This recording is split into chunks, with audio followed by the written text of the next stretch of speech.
Amy, I hope you can address the issue with the food. It's not very good. What do you mean it's not very good? Amy replied, I'd like you to make better bread.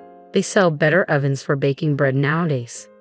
Fine then. I'll inform the housekeeper, Emanuela, about this. Amy Anderson, 35, is a full-time trader working from home. She met her husband Eric, who is 2 years older than her, at a small mail order company where we both worked. Eric was in the pet food department, and I was in the cosmetics department, handling customer phone calls. Our company often flouted labor regulations, leading us to work overtime daily and return home late. Despite a high salary, we had little time to enjoy it. Our main solace was going out for drinks once a week with some co-workers. Those outings were our escape from the monotonous grind of excessive hours and unfulfilled dreams. I started dating Eric from that group, and we married 3 years ago. I left my job after marriage and stayed home for a while. Eventually, I decided to find a job I could do from home, which led me to FX trading. I immersed myself in books and online resources, studying extensively and practicing with demo accounts. Over time, I developed my own trading style and began earning a steady income. Although it took effort and persistence to reach this point, I eventually succeeded in FX trading. Meanwhile, my in-laws, Nicholas and Julia, moved in with us after Nicholas retired last year. They had been living in municipal housing, but Eric invited them to live with us, believing it would be difficult for them to manage on their pension alone. I cover all the living expenses, including rent, since I began earning from FX trading. Eric reassured his parents, saying, Amy will take care of the living expenses, so you can do whatever you like. Thank you, Amy, Nicholas and Julia said. That's very kind of you.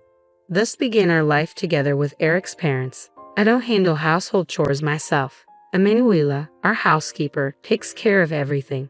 Her excellent cooking and efficient management of household tasks have been invaluable, allowing me to focus on studying FX trading and writing about it. However, Nicholas and Julia haven't always been pleased. Initially polite and grateful, their attitude changed after a couple of months. They began questioning, what's the point of having a wife who stays at home but doesn't do any housework? She's always just sitting in front of the computer. Nicholas and Julia began to express their disapproval, though they never said it directly to me. Instead, they seemed to be constantly complaining to Eric, insinuating that my work in Forex trading was no better than gambling and that I wasn't contributing productively to the household. With the burden of rent and living expenses lifted, Eric started spending his salary more extravagantly. He embraced high fashion, opting for custom-made suits, designer bags, and luxury shoes. His newfound enthusiasm for fashion made him visibly happier, and he had no complaints about his financial situation. Eric shielded me from his parents' criticisms about my Forex trading, but lately his attitude shifted. Hey Amy, you're always just sitting in front of the computer. You don't wear makeup and only wear sweatshirts. Isn't that a bit plain and dreary? Eric said one day. Do I really need to put on makeup and dress up when I'm just staying at home? I replied. Well, that may be fine for you, but it's not good enough for me, he retorted. Wait a minute. Are you saying that just because I'm not dressing up, I'm not good enough for you? I asked, bewildered. Exactly, he said. Don't you ever want to make an effort to look nice for me? Are you saying I need to dress up for you to find me attractive? I was stunned. Since that conversation, Eric began to complain to Nicholas and Julia about me. One evening, after dinner, as I was heading to the bathroom, I overheard their murmurs. As I listened from the hallway, I overheard Nicholas and Julia's conversation in the living room. Amy, what's her problem? Nicholas grumbled. She always seems to look down on us. She does make us feel inferior, Julia agreed. She probably thinks we're poor just because we lived in municipal housing. Exactly, Nicholas said. Her refusal to do any of the housework seems like her way of showing she's different from us. She's just gambling to make money and acts so superior about it. Anyone can do FX trading, Julia added with disdain. Amy just studied a bit and now makes $80,000 a month. I could do it too. You're right, Nicholas replied. It's not that impressive. She's just bossy and arrogant about her so-called success. It's not even like she's working hard for it. I wonder who she thinks she is, Julia said. She's not even that attractive. Meanwhile, Eric and I used to have breakfast together every morning before he left for work, as it was a cherished part of our daily routine. Since Eric still works at the same company where we met, he comes home quite late. We both value that breakfast time, but lately Eric has been skipping it, saying, "Just eat breakfast on the way." Julia noticed Eric's new attitude and remarked, "Eric must be getting tired of you since you're not fulfilling your duties as a wife. That's what you get, Amy." Her tone was dripping with sarcasm. "What do you mean by duties as a wife, Julia?" I asked. "If you're referring to household chores, Emanuela handles them perfectly. The notion of duties is outdated." "Outdated," Julia retorted. "We value traditional customs in our family. Your grandmother-in-law used to enforce discipline quite strictly." "Discipline? Isn't it enough that the household chores are being done? I'm paying Emanuela well for her work," I replied. "Do you think this is just about money?" Julia snapped. "Just because you cover all our living expenses doesn't mean you can be bossy and arrogant." Julia seemed to be spending a lot of time socializing with people in our apartment building now that she didn't have to worry about her living expenses. I often saw her carrying expensive designer bags. Nicholas, too, was using his pension on his golf hobby with new golf clubs and a golf bag always at the door. I was responsible for covering their rent and living expenses, and I couldn't understand their behavior or attitude toward me. Despite my frustrations, I tolerated their presence since they had nowhere else to go. About a month after Eric stopped having breakfast with me, his business trips increased. He mentioned that he was leading the launch of a new department at his company, which involved importing LEDs from Korea. His trips to Korea became more frequent. That weekend, while Eric was away on another business trip to Korea, I decided to have dinner with Lily, a school friend, at a fancy Italian restaurant. I had been to this restaurant with Eric before, so I was surprised when, during the lunch outing with Lily, I saw Eric, who was supposedly on a business trip to Korea. Lily and I were enjoying a glass of wine on the terrace when she pointed inside and said, "Hey Amy, isn't that your husband Eric?" I turned around and saw Eric leaving the restaurant with a woman. At first, I hoped it was a mistake. After all, Eric was supposed to be in Korea. Lily tried to comfort me, but it was unmistakably Eric. Every time Eric claimed he was on a business trip to Korea, it meant he was spending the weekend with another woman. The woman with him was petite, cute, and appeared to be in her early 20s, much younger than Eric, who was 37. I remember Eric once asking me if I wanted him to be attracted to me.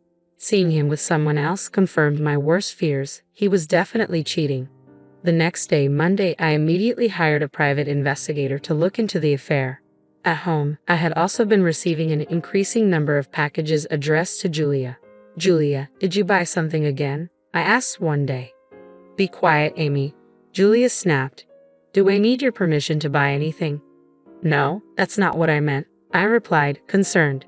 Julia seemed to be obsessed with online shopping, buying high-end brand bags and jewelry. I worried about her getting scammed, as many fake designer items are sold online.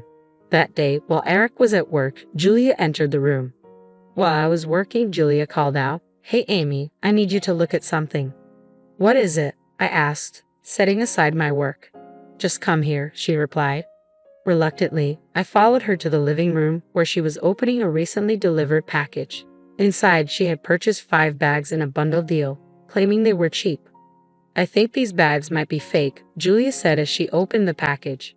"Julia, you should be very cautious when buying items online," I advised. "There's a high risk of getting counterfeit products, especially with high-end brands." I was curious about how much Julia had spent on these bags, given their apparent low quality. "What should I do with these 5 bags?" she asked. "First, I recommend contacting the seller to see if they have a return policy," I suggested. Julia attempted to reach out to the seller, but she encountered difficulties. She couldn't find a phone number or any contact information at first. When she eventually found a number and called it, she was told it was no longer in use. Julia had spent a total of $5,000 on these fake bags. The mail order site looked legitimate at first glance, but the bags were listed at an unusually low price. Julia had paid via bank transfer, which meant she couldn't stop the transaction through a credit card dispute. The site's return policy clearly stated there was no cooling-off period, making her ineligible for a refund. "Julia, you really need to be more careful with these purchases," I warned her. "When buying high-end goods online, if the price seems unusually low, it's likely to be a fake," I explained. "You really need to think it through before making a purchase and not just jump on it because it's cheap." Julia retorted, "Don't act like I don't know what I'm doing, Amy. It's not about that. It's just a waste of money to spend $5,000 on counterfeit goods, I said. Shut up, shut up, shut up, Julia snapped. Since arguing wasn't helping, I returned to my room to focus on work. That Sunday after dinner, Nicholas suddenly confronted me. Stop doing FX trading, he demanded. I was golfing with a friend from my old job, and he told me Forex trading is a scam. You scamming people? What are you talking about? I asked, surprised. He said Forex trading is a scam. They promise you easy money but are just trying to take your money, Nicholas continued. Is that what you're doing, Amy? No, I'm not scamming anyone or luring people into investments, I clarified. I use social media to share information about Forex trading through my blog. I'm just trying to help people who are interested. You think you can fool me just because I'm not tech savvy, Nicholas accused. I'm not fooling anyone, I replied. Dad thinks it's a scam because making money seems too easy to him. It's not easy money, Eric, I added. I've explained this to you several times. It's not as easy as it looks, I said. You think I just studied a bit and started making a lot of money, but it's not that simple. Eric responded. Meanwhile, I'm working my butt off to start a new department at the company. It must be easy for you. Eric, I thought you were supposed to support me in FX trading. If I stop, what happens to the payments? We won't be able to afford the rent. I can handle the rent myself, Eric said. I felt frustrated. As the full-time FX trader, my income was what allowed Eric and his family to enjoy their current lifestyle. Yet they seemed ungrateful and only complained about my work. The next day, I received the results from the investigator I hired. It was confirmed. Eric was cheating on me. He was having an affair with a 25-year-old woman, 12 years younger than him. I had never met her. She had joined the company after I left. Apparently, she had accompanied Eric on several business trips to Korea. I spent a few days contemplating how to confront Eric with this information, knowing it would likely lead to divorce. That evening, Emanuela cooked dinner for us. As she was leaving, Julia approached me. Amy, I had a conversation with Nicholas and Eric. Julia said, we've decided we don't like anything about you. We want to live on our own, and we want you to leave. Eric hadn't returned from work yet. We don't want to be supported by your so-called scam money, Julia continued. We don't like how you act like you know everything. We discussed this with Eric, and we've decided you need to move out. I felt a sense of resignation. The fact that Eric wasn't even here showed he had no feelings left for me. There was no reason for me to continue supporting these people. Fine then, I said, realizing that this was probably for the best. That day, I packed my bags and moved into a hotel. The divorce was finalized soon after. Since I had discovered Eric's infidelity during our marriage, I was able to file for alimony. I quickly rented a one-bedroom apartment that suited me perfectly and moved in. I also changed the lease from Eric's name to mine. About 4 months later, I received a call from Eric. He said he wanted to talk and would come to my new apartment. As I waited, Nicholas and Julia arrived with him, and I had a sinking feeling about what was coming. Amy, we're really sorry, Eric said, looking remorseful. We apologize for our terrible behavior. Please come back and live with us. Nicholas and Julia echoed his apologies, their faces filled with regret. What is this all about? I asked, confused. Eric, still looking down, explained, we can't afford the $40,000 rent and we're about to be evicted. We have no place to go and are in serious trouble. Please help us. I was stunned. Eric continued, revealing that his new department, which focused on importing LEDs from Korea, had been a disaster. The LEDs were defective, and when customers complained, the factory had to recall the products. Eric's poor Korean and misunderstanding of the contract led to a failed business venture. Eric was fired, and his attempt to become a full-time Forex trader using his small savings had also failed. Nicholas and Julia had some savings, but Nicholas lost money trying to invest in stocks at the wrong time. Now, they were all struggling to pay rent and even move out. Eric pleaded, we're already divorced, but I need your help. My girlfriend, the one 12 years younger, disappeared when I lost my job. I have no one else. Please, let's get remarried and start over. Julia added, we realize we were wrong. I'm truly sorry for calling you a scammer and for everything else. Please give us another chance. No way, Eric, I replied firmly. Don't say that. I'm sorry. I'll never cheat again, Eric insisted. Yes, we'll be a family again, Julia chimed in. I will not do that, I said resolutely. If you don't leave, I will call the police. Despite their pleas, I stood my ground. When they finally left, I felt a mix of disbelief and relief. Eric called me twice after that, asking for reconciliation, but I refused each time. I had no interest in knowing or caring about their lives anymore. After spending so much time alone, focusing on my work as a trader, I felt ready to start dating again. I mentioned this to my friend Lily, and she offered to introduce me to someone. I'm looking forward to meeting her friend tomorrow and excited about this new beginning.